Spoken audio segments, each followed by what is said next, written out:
In the name of Allah the most gracious most merciful. अस्सलाम वालेकुम। Chapter 4 में हमारा जो लास्ट टॉपिक रिमेनिंग है वो है केस 2। केस 1 को हमने कंप्लीट कर लिया था लास्ट टाइम।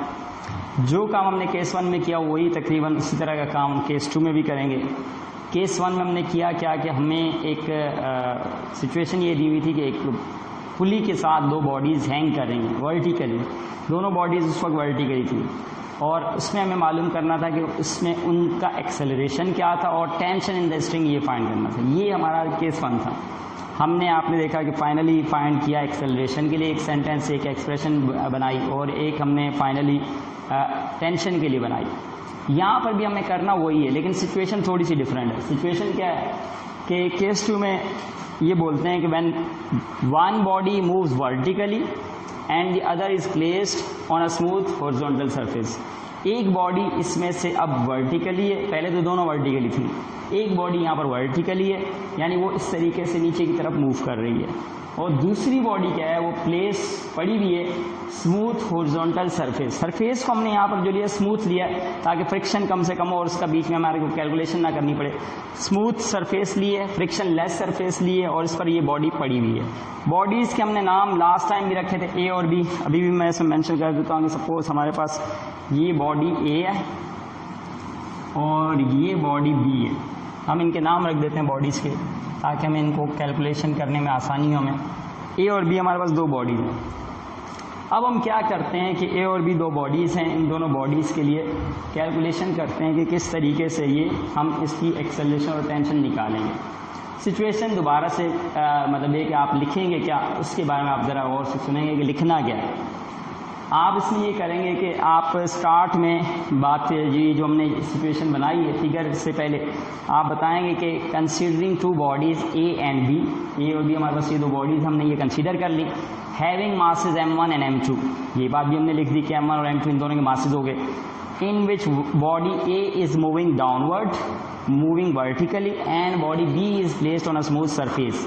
ये बात आप इसके स्टार्ट में ज़रूर लिखेंगे। इसके भी नंबर होते हैं, आप इन बातों को लिखेंगे और जो बोर्ड पे हम कैलकुलेशन या ये सब कुछ समझते हैं इनको आपको लिखना ही है। लेकिन ये नहीं है कि आप खाली बोर्ड पे जो मैं लिखूँ वही लिखेंगे। जो बातें मैं साथ साथ बता रहा हूँ ये मैं सारी लिख नहीं रहा लेकिन आपको नोट्स में लिखी हुई मिलेंगी, बुक में लिखी हुई मिलेंगी, आप इसको लिखेंगे। अच्छा, ये बात आप लिखने के बाद जब आप ये बात सिचुएशन लिख देंगे और आप बताएंगे कि एज शोन द फिगर, तो फिगर आप बना देंगे। ये फिगर है, फिगर में आप देख रहे हैं, फिगर को मैं ज़रा समझाऊँ। ये बॉडी ए है, बॉडी ए देखें आप, ये पुली है, इस पुली के साथ ये हैंग कर रही है वर्टिकली यानी नीचे की तरफ मूव कर रही है। ये बॉडी ए है। बॉडी बी की बात करें तो बॉडी बी ये एक सरफेस बनी हुई, ये सरफेस है, इस सरफेस के ऊपर बॉडी बी पड़ी हुई है। अब ये भी बात याद रखिएगा कि जब भी कोई बॉडी किसी सरफेस पे पड़ी होती है उस सरफेस का रिएक्शन ज़रूर होता है। हर सरफेस का कुछ ना कुछ रिएक्शन होता है। जैसे ज़मीन पे हम चलते हैं तो हम उस पर क्या करते हैं कि जब पुश करते हैं ज़मीन को तो रिएक्शन में ज़मीन हमें आगे की तरफ पुश करती है। तो ये रिएक्शन है सरफेस का। तो हर सरफेस का कुछ ना कुछ रिएक्शन होता है। इस सरफेस का भी रिएक्शन हम सपोज करते हैं कि आर सरफेस का रिएक्शन है और W2 wait of body B है। इसी तरह से W1 ये बॉडी ए का वेट है और बॉडी ए के साथ ये T जो हमने यहाँ लिखी है टेंशन है। इस तरह से T टेंशन यहाँ भी शो किया। ये शो कर रहा है, ये जो ऊपर एरो नज़र आ रही है एक्सेलरेशन को शो कर रहा है। एक्सेलरेशन यहाँ पर असल में डायरेक्शन ऑफ मोशन को शो कर रहा है कि बॉडी किस तरफ मूव कर रही है। तो इस एक्सेलरेशन की डायरेक्शन असल में यूँ है, देखिए ये इस तरह से बॉडी यूँ मूव कर रही है। बॉडी ये नीचे जा रही है तो ये एक्सेलरेशन देखें डाउनवर्ड है। बॉडी बी जो है वो राइटवर्ड मूव कर रही है तो इसकी डायरेक्शन आप देख रहे हैं राइट साइड पर इस तरह से। ये सिचुएशन है। अब हम आते हैं इसमें ये बात लिखने के बाद जब आप ये सारी बातें लिख देते हैं अब आप इसमें क्या करेंगे कि स्टार्ट करेंगे बॉडी ए से। आप इसमें हेडिंग डाल देंगे फॉर बॉडी ए। तो आप ये बात यहाँ पर पहले हम कैलकुलेशन करने जाए बॉडी ए के लिए तो आप यहाँ पर ये मेंशन कर देंगे फॉर बॉडी ए। ये पहली हेडिंग हम इसमें डाल देते हैं बॉडी ए के लिए। मतलब हम क्या कर रहे हैं, एक इक्वेशन बनाने जा रहे हैं बॉडी ए के लिए इक्वेशन। अब कैसे होगी बॉडी ए के लिए इक्वेशन में आप क्या करेंगे, वही सेम सिचुएशन केस 1 वाली। केस 1 में हमने क्या किया था, हमने बोला था कि there are two forces acting on body A. Number 1 weight of body A which is moving downward and tension along the string ये which is in upward direction. तो ये दो हमने इसमें फोर्सेस कंसीडर की बॉडी ए पर। Same यही situation यहाँ पर भी लगेगी। बॉडी ए पर हम देख रहे हैं कि अभी भी दो फोर्सेस हैं, एक तो वेट है बॉडी का जो डाउनवर्ड है, एक इसकी टेंशन जो अपवर्ड है। इस सिचुएशन को देखते हुए हम क्या करते हैं कि यहाँ पर बोलते हैं कि नेट फोर्स अगर हम कैलकुलेट करें तो वो कितनी होगी।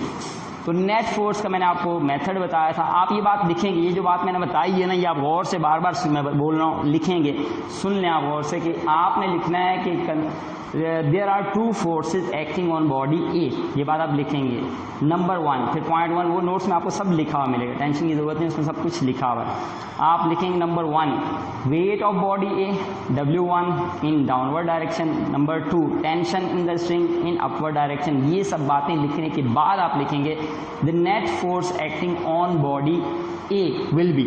ये बात मैं यहाँ पे लिख रहा हूँ, the net force acting on body A will be. वो फोर्स कैसे निकालेंगे, हम कंसीडर करते हैं कि नेट फोर्स को हम यहाँ पर एफ नेट से शो करते हैं।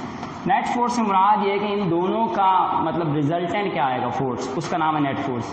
तो रिजल्टेंट ये है कि बड़ी फोर्स में से छोटी फोर्स माइनस कर दो, मैंने आपको नेट फोर्स का तरीका बताया था, तो मिल जाती है नेट फोर्स। अब सवाल ये पैदा था बड़ी फोर्स कौन सी, वो क्या पहचान है। पहचान ये है कि जिस डायरेक्शन में बॉडी मूव करती है वो फोर्स बड़ी है, वही ग्रेटर फोर्स है। तो बॉडी मूव करिए डाउनवर्ड, इसलिए W1 डाउनवर्ड है वो बड़ा है और T अपवर्ड है वो छोटी वैल्यू है। तो इसलिए हम क्या करते हैं W1 में से T माइनस कर देते हैं। देखिए W1 माइनस T, ये आप लिख देंगे। अब आपने क्या करना है, नेट के लिए आप फिर बोलेंगे according to Newton second law of motion. ये बात यहाँ पे मेंशन कर देंगे, according to Newton second law of motion, second law of motion complete लिख दें, वो ज़्यादा बेहतर है। और उसके बाद आप लिखेंगे एफ नेट आपने पढ़ा था F is equal to ma, ये न्यूटन सेकेंड लॉ है। क्योंकि ये बॉडी ए है इसलिए हम इसके यहाँ पर, ये तो नेट फोर्स का फार्मूला बनेगा, लेकिन यहाँ पर बॉडी ए का मास m1 है, इसलिए ए तो एक्सेलरेशन तो दोनों का सेम है, लेकिन मास जो है वो डिफरेंट है बॉडी ए का, इसलिए इसमें m1 आ गया, m1a। इसी तरीके से W1 की बात करें, आप बताएंगे since W is equal to mg, similarly W अगर mg के बराबर है तो इसलिए W1 कितना होगा, मैं बात करूं W1 की तो W1 is equal to m1g।